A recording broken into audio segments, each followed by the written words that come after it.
Your reality is constantly trying to bring you and your specific person together. And yes, this is happening right now. And if you feel that you are not getting the results that you want and are doing exactly what everyone says to do in Law of Assumption, then this is going to be the video for you, because there's actually a simple idea that's going to transform what feels like waiting into success. And it's something I would say everyone consciously knows, but not something that every single person is going to put into practice. But as soon as you do, you're going to manifest exactly what you desire. So how do we imagine manifestation? Most of the time we think of it as just imagining, right? Neville Goddard would say you imagine for the end, you do this right before sleep, and then that's it, right? And technically he is 100% correct. All you have to do is imagine for your end state, and that will change your sense of being, which will then change your reality. But remember, it's not just about visualizations, it's not just about techniques, it's about changing your sense of being, or Neville Goddard would usually term it as changing your consciousness. You can be conscious of something, but affirm for something else, and you're gonna manifest what you're conscious of. And on a lot of my videos, I had a few different comments that were basically stating this idea. We're stating that they felt like they were doing everything in accordance to the Law of Assumption or with manifestation, but weren't necessarily getting the results that they want and wondering what was happening. Why wasn't it working? Why am I not seeing the results I want? How long do I have to wait? And if you ask yourself or have the idea that you have to wait, that is a sure sign that our imagination is not transitioning into a state of consciousness, or what I would refer to as a state of being. Meaning, how do you interact with your reality? Who are you in your reality? How would people describe you? Because if everything is a mirror, then we know as we begin to change ourselves, everyone is going to view us differently, because the reflection of us is always going to perfectly resemble who we feel we are. And so we just need to make sure that we are thinking from the end and not thinking of the end. And if you don't know that term from Neville Goddard, thinking of the end is like thinking about what you desire. Most of the time we're just thinking about what we want, right? We're contemplating, wouldn't that be amazing if, right? But when you think of that phrase, there's a huge distinction between who we are and what we're having. When you say, wouldn't that be amazing if, is implying that you are not that person, right? That you are not the individual your SP is obsessed with or wants to be with, which is a lie, because I would guarantee you your specific person is much more obsessed with you at this moment than you think. We just need to believe it, or we need to understand it. And an actual really good and easy way to do this is just to ask yourself again, how would you be different in your reality if you thought this were to be true?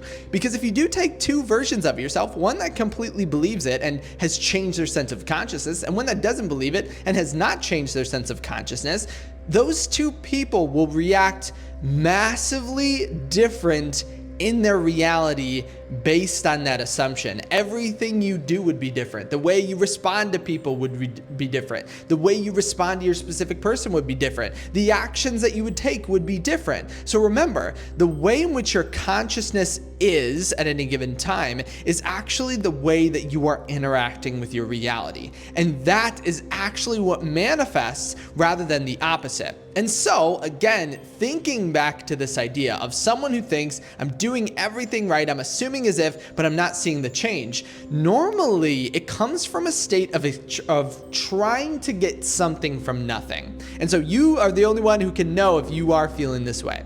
So the idea of trying to get something from nothing means that we're trying to embody a state that doesn't match what we want, but we still want our specific person to show up in a way that matches what we are desiring. Kind of like the idea that we think that we manifest what we want and not who we are. We want to be who we're most comfortable as, who we've been our whole life, but we want to get something else as a result of that. It's kind of like the idea of the example, I think Neville Goddard gives this an example, but it's the idea of someone being in a state of poverty, but wanting $1 million and thinking once they get $1 million, that'll transition them out of the state. But again, you don't manifest what you want, you manifest what you are. And so this individual is trying to see signs before they actually change their state. But signs only follow, they never precede. Another Neville Goddard idea. So we know that if we're trying to get something from nothing, if we're trying to embody or stay in the same state of consciousness, but imagine for something else and receive something else, we are in essence trying to get something from nothing, because we have to give up our state. We have to give up who we think we are. We have to give up that sensation and that version of ourselves in order to embody or transition and see something different in our external reality. Remember, take it very literally that your reality is an actual mirror. If your reality was a mirror, you have to give up a portion of yourself or change yourself in some sort of way, which is in essence through consciousness. Never think about it as, it manifests in a very physical way, but always think about it in an internal conscious way. You have to change something. If I want to have a black shirt in the mirror, I have to take off this white shirt. If I want a red shirt, I have to change the same exact way. It's all about changing and actually embodying who we are. But remember, we're not technically changing or gathering and gaining anything new. All of the shirts that I need or want to wear are in my closet. Just like for you, all of the states that you want to put on are essentially within you in your closet, awaiting to be taken. You're not creating anything, you are just putting on a different state. But that does come sometimes with the sense of being uncomfortable. Think of Neville Goddard's concept that you have to die to your old self or die to your previous state. Do we feel that our ego, so that version of ourselves, it's kind of like your shirt is almost a wear. Do you think your shirt wants to be taken off and replaced with a different shirt?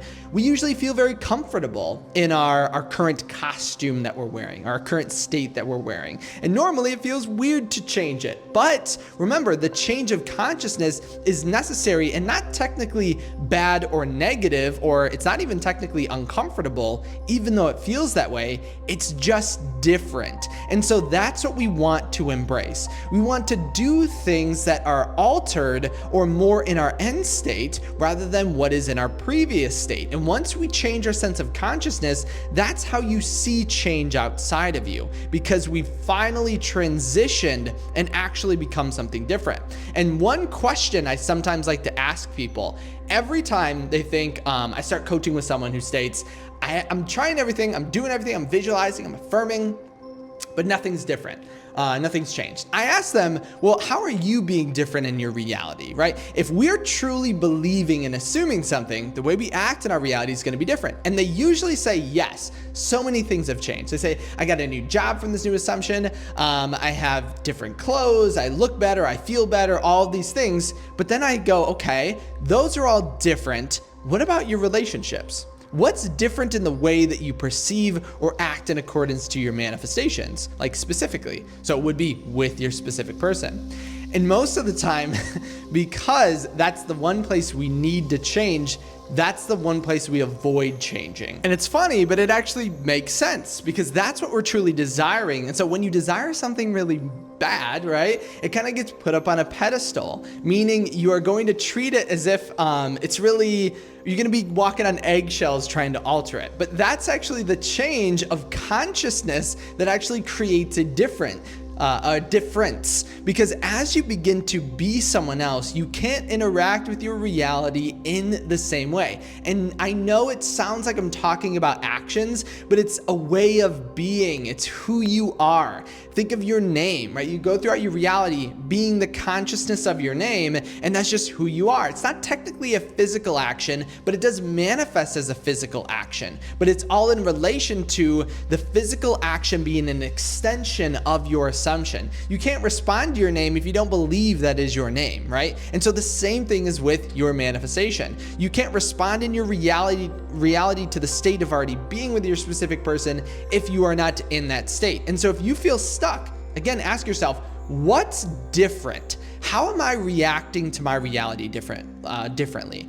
Is my state of consciousness different? Like, what am I doing differently? Would people describe me as different? Now, this is a slippery slope. So remember, it's not about your physical reality, but considering your reality is a mirror, you kind of will see differences, but you just need to become aware of them. So don't judge everything based on your 3D reality.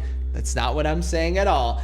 But the way in which you interact with your reality must be different based on your sense of state. And thus, these are questions you can ask yourself as to why you might not be seeing a difference, because these relate to consciousness and not just imagination. Imagination is reality, though. Never get that wrong. Like, I know sometimes this could be misinterpreted in the wrong way. Imagination still is 100% the key. Neville Goddard is absolutely correct when he says imagination is your reality. Your imagination is actually more truer than reality, because reality is just a reflection of your imagination. But we want to make sure we're crossing that barrier of imagination into being, and that's how we see a change. And a really good example of this is an email that I've received recently that I'll put up on the screen, in which someone I worked with, I helped them get to this sense of being. We manifested it together, and now they are celebrating their 1 month anniversary with their specific person, and everything is going perfectly. And this is the same reality you are literally moments away from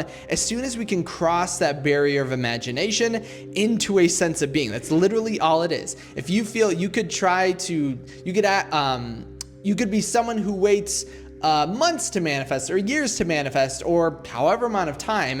If you cross that sense of imagination into a way of being, you will notice more results than you may have ever gotten in your entire manifestation. Because again, we don't manifest what we want, we manifest what we are. So who are you being in your reality? Not just what you're thinking, not just what you're imagining, because you can imagine for something but never have it cross that barrier of being. But who are you? And I want you to comment that down below. So first, comment who you think you are being in a truthful sense, like who you really think. Maybe it's someone who's trying to get their specific person but not being successful. That's okay. We have to know where we are to know where we want to go. But then I want you to rephrase that or reframe that. And then maybe even only comment the positive. Comment who you want to be and who you are actually in this moment, and who you are going to be acting as from this moment on. So you're someone who always gets what they want. You're someone who their specific person is obsessed with them. You're someone who constantly gets texted, so much so that you don't even have time to respond to all the texts that is coming from, or that are coming from your specific person.